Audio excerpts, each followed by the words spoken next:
সময় high time আপনাদের সবাই জানেন, কিন্তু তারপরেও আমাদের ডাকতে হয়েছে। তো আজকে সিপিআইএমের একটি সাংবাদিক সম্মেলন আমরা দেখেছি এবং আপনাদের অনেকেই আমাদের প্রশ্ন করেছেন, সেই জন্য এই সমস্ত বিষয়ে একটু স্পষ্টীকরণ দেওয়া প্রয়োজন বলে আমরা মনে করি।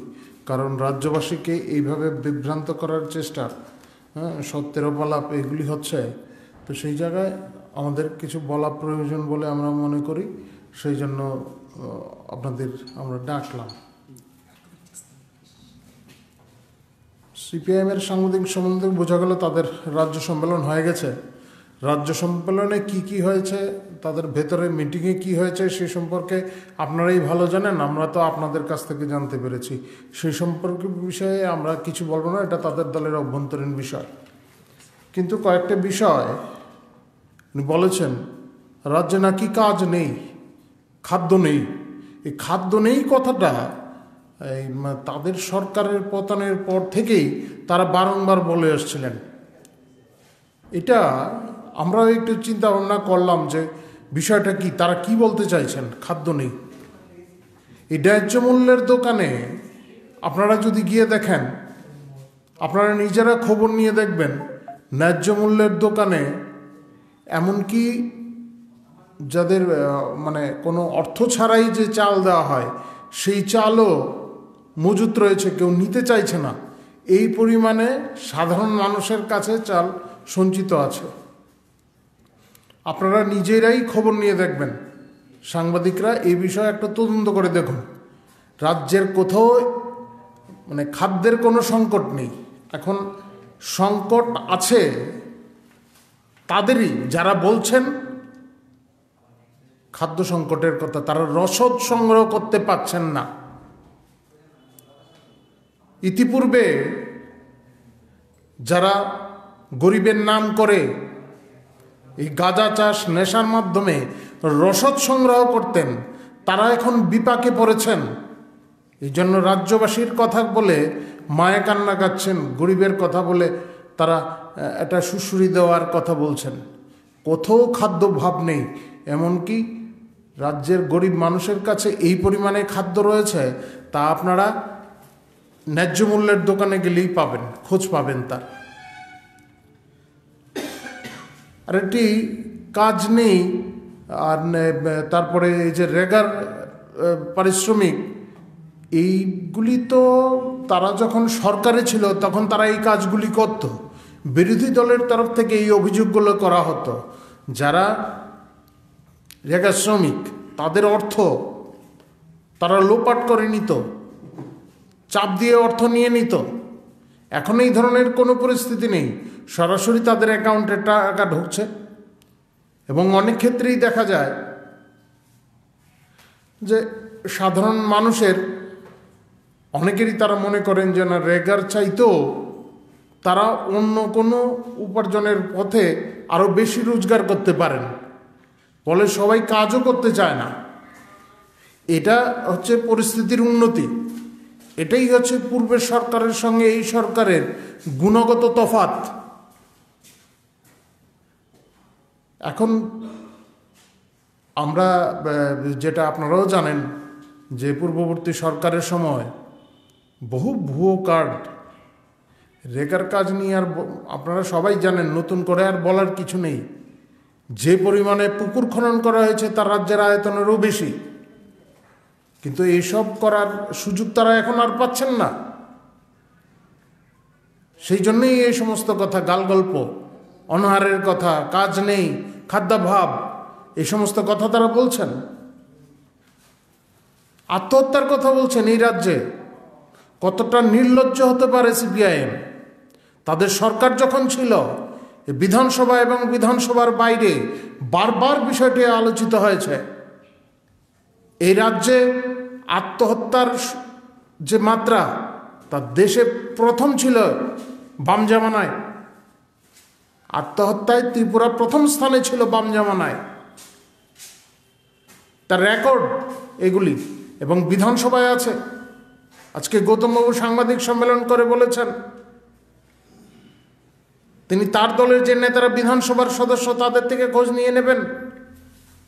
বারংবার বহুবার তখন যারা বিরোধী দলে ছিলেন, বিরোধী দলের সদস্যরা ছিলেন, তারা বারংবার এই সমস্ত অভিযোগ তুলেছেন। আবার চিট ফান্ডের কথা বলছেন। এ রাজ্যে মাইক্রো ফাইন্যান্সিং, চিট ফান্ড, এগুলির আমদানি কে করেছে? অপেক্ষা করতে হবে আরো কিছুদিন। তদন্ত চলছে,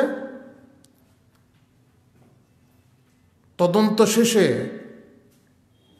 কাদের কি হয়, আমরা এই সমস্ত বিষয় এখন বিচারাধীন, সেজন্য আমরা বিস্তারিত কিছু বলতে চাইছি না।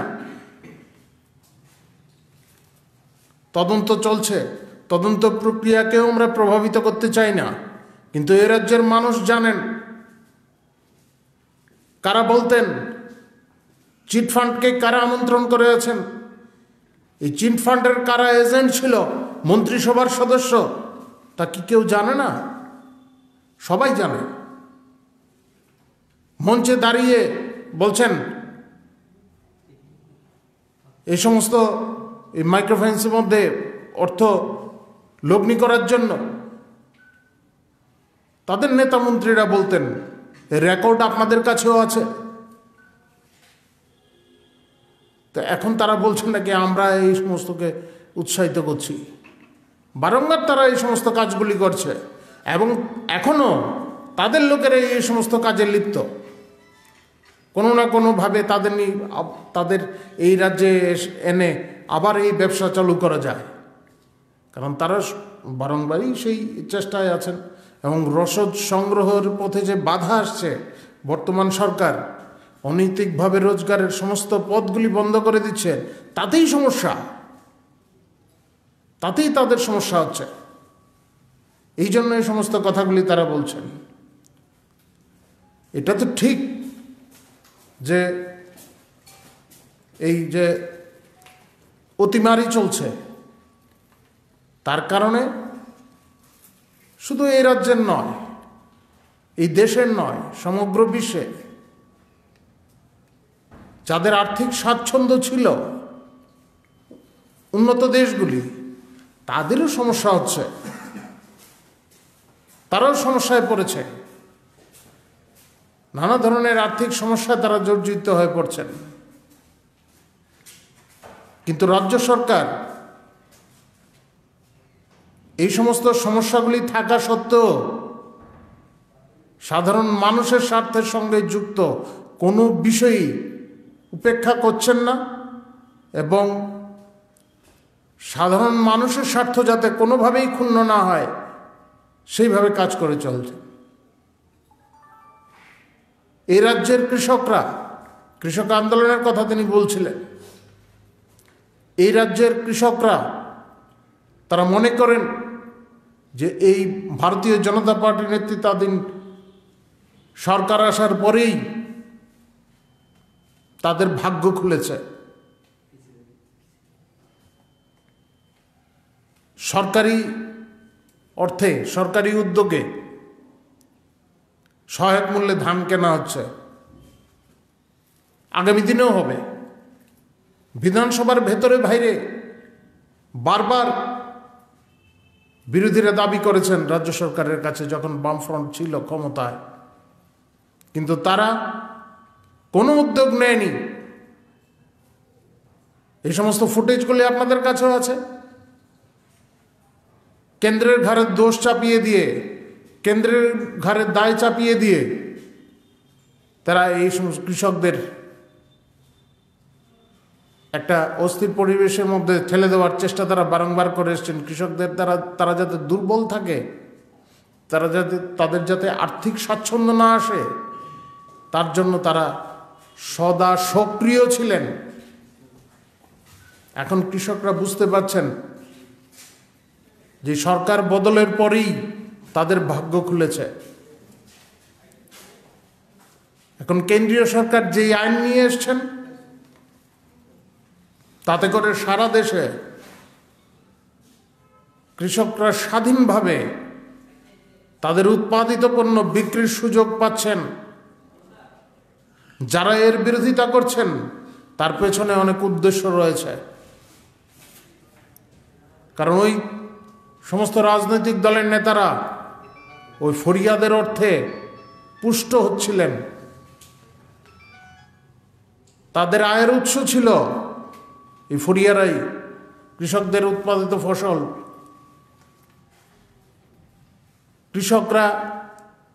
কৃষকদের কাছ থেকে স্বল্প দামে কিনে এনে এগুলি চড়া দামে বিক্রি করা হতো। সাধারণ মানুষকে চড়া দামে কিনতে হতো, মাঝপথেই পয়সা চলে যেত। এখন কৃষক স্বাধীনভাবে তার পণ্য তার ইচ্ছামতো জায়গায় বিক্রি করার সুযোগ পাচ্ছে। আরো অনেক সুবিধা এর মধ্যে রয়েছে। আপনারা সবাই জানেন এই দিল্লি বা তার আশপাশের অঞ্চলগুলিতে যে সমস্ত আন্দোলন চলছে, এর পেছনে কারা? যারা বিচ্ছিন্নতাবাদীরা রয়েছে এবং সেই সঙ্গে এই বামপন্থীরা, তারা এর পেছনে যুক্ত। এখানেও আবার এর সুড়সুড়ি দেওয়ার চেষ্টা হচ্ছে, কিন্তু সুবিধা হবে না। সুবিধা হবে না কারণ এই রাজ্যের কৃষকরা জানেন আরো কিছু কিছু বিষয়। 10,323-এর কথা বলা হচ্ছে, 10,323, যদিও সংখ্যাটা ইতিমধ্যেই অনেকটা কমে এসছে। আমাদের বিশ্বাসে আগামী দিনের সংখ্যাটা আরো অনেকটাই কমে আসবে। তারা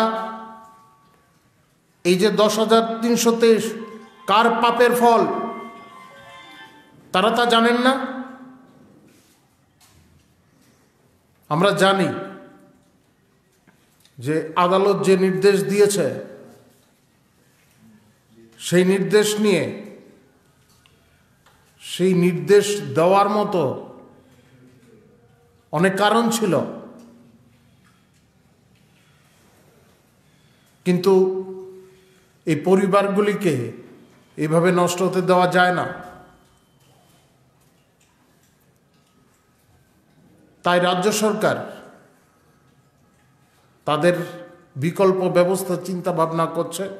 ইতিমধ্যেই বেশ কিছু ব্যবস্থা নিয়েছে। নতুন করে পদ সৃষ্টি করে তাদের নিয়োগের জন্য উদ্যোগ নেওয়া হয়েছে, এগুলি ঘোষণা করা হয়েছে।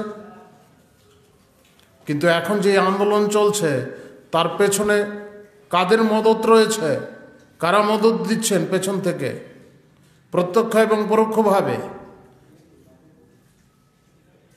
তা কিন্তু টিভির পর্দায় চলে আসছে, সবাই দেখছে। কেউ বুঝতে পারছে না এমনটা না, কিন্তু যাদের এত বড় ক্ষতি করে দিল, তাদের জন্য প্রকৃতপক্ষে তাদের পরামর্শ দেওয়া প্রয়োজন ছিল যে সরকার যে সমস্ত সুযোগগুলির কথা ঘোষণা করেছে তার সদ্ব্যবহার করার কথা। কিন্তু তা না বলে তারা তাদের উস্কানি দিচ্ছে শুধুমাত্র রাজনৈতিক স্বার্থে।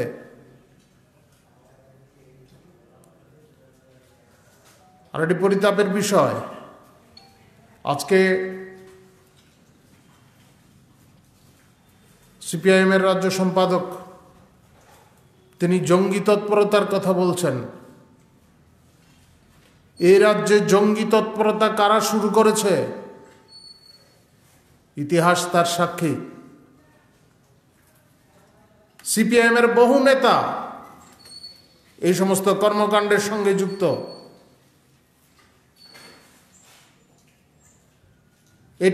এটিটিএফ এর জন্মদাতা কে? বিভিন্ন সময় যারা আত্মসমর্পণ করেছে, এমনকি বাম আমলেও যারা আত্মসমর্পণ করেছে তারা বিভিন্ন সময় তারা জানিয়েছে তারা কি।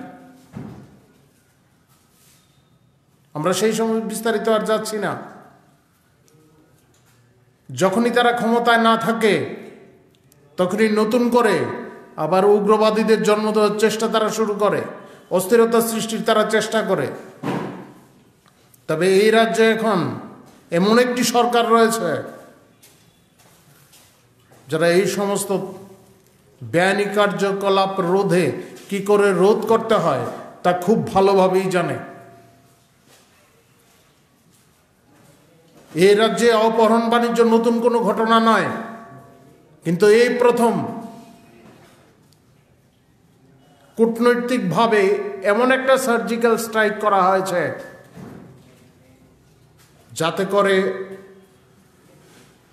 অপহরণকারীরা অপহৃতদের ছাড়তে বাধ্য হয়েছে এবং তারা নিজেরাও আত্মসমর্পণ করেছে। কারণ এই রাজ্যে ভারতীয় জনতা পার্টি পরিচালিত একটি সরকার রয়েছে, বিপ্লব কুমার দেবের নেতৃত্বে একটি সরকার এখানে চলছে। ইতিপূর্বে এই রাজ্যে এই ধরনের কোনো সরকার ছিল না। তারা বাধ্য হয়েছে আত্মসমর্পণ করতে এবং অপহৃতদের ছাড়তে। কোনো অবস্থাতেই এই পূর্বের যে জঙ্গি তৎপরতা এই রাজ্যে ফিরে আসতে দেওয়া হবে না।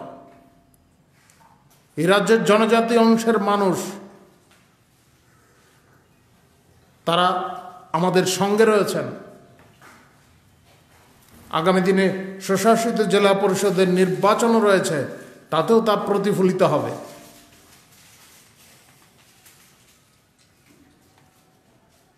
আমরা গত কয়েকদিন আগে সম্প্রতি আমি দেখছিলাম সিপিআইএমের একজন শীর্ষ নেতা, বয়োবৃদ্ধ নেতা, আমি ওনার নাম বলতে চাইছি না, তিনি এক জায়গায় বলছিলেন সমাজবাদ সম্পর্কে। এই দেশের যারা এই ভারতীয় সমাজবাদ নিয়ে যারা কাজ করেছেন, রাম মনোহর লোহিয়া থেকে শুরু করে অন্যান্যরা, তারা বরাবরই তারা এ দেশে গণতন্ত্রকে আরো দৃঢ় করার লক্ষ্যে কাজ করে গেছেন। আর সিপিআইএম এমন একটা দল যাদের কনস্টিটিউশনেই আছে এ দেশে একনায়কতন্ত্র প্রতিষ্ঠার বিষয়টি। তারা এই দেশে তারা আবার গণতন্ত্রের কথা বলে, তাদের কনস্টিটিউশনে আছে একনায়কতন্ত্র প্রতিষ্ঠিত করার কথা। যারা এই সমস্ত কথাগুলি বলছে তারা তাদের পূর্বসূরীদের মৃত্যু দিবস পালন করে না। আপনারা জানেন এই গত 25শে ডিসেম্বর রাজ্যের প্রাক্তন মুখ্যমন্ত্রী, তাদের নেতা, পলিট ব্যুরোর সদস্য ছিলেন নৃপেন চক্রবর্তী, ওনার মৃত্যু দিবস গেল, পালন করা হয়নি, কোথাও পালন করা হয়নি।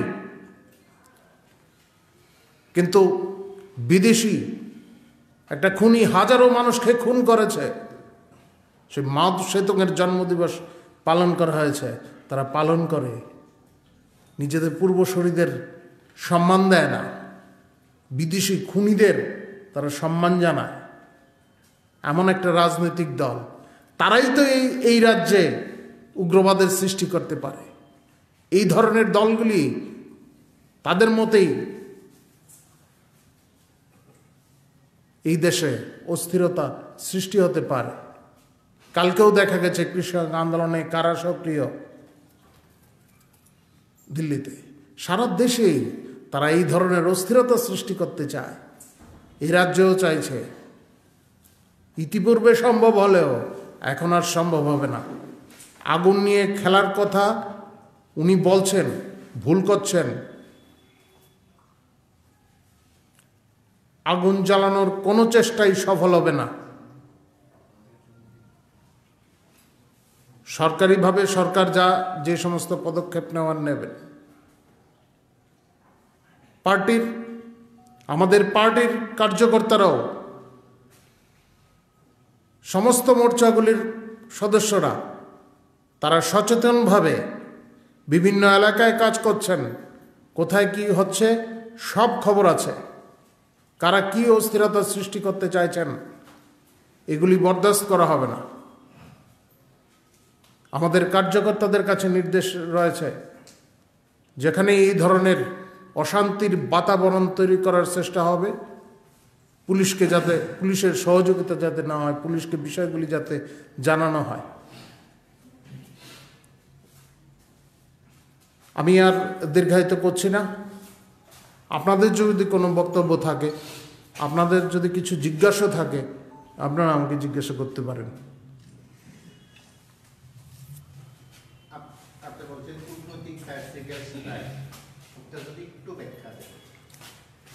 সাংবাদিকরা বিভিন্ন ঘটনার গভীরে গিয়ে অনেক খোঁজ খবর নিয়ে খবর সংগ্রহ করেন এবং তা পত্রিকায় পেশও করেন। বিভিন্ন কাগজে খবরগুলি বেরিয়েছে। বাংলাদেশের, আমি এতদূর বলতে পারি, বাংলাদেশের তরফ থেকে সেখান থেকেও চাপ ছিল, সেখানকার সুরক্ষা বাহিনীও চাপ দিয়েছে।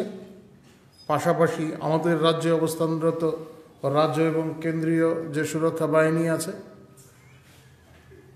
তাদের তরফ থেকেও চাপ ছিল এবং নিশ্চয়ই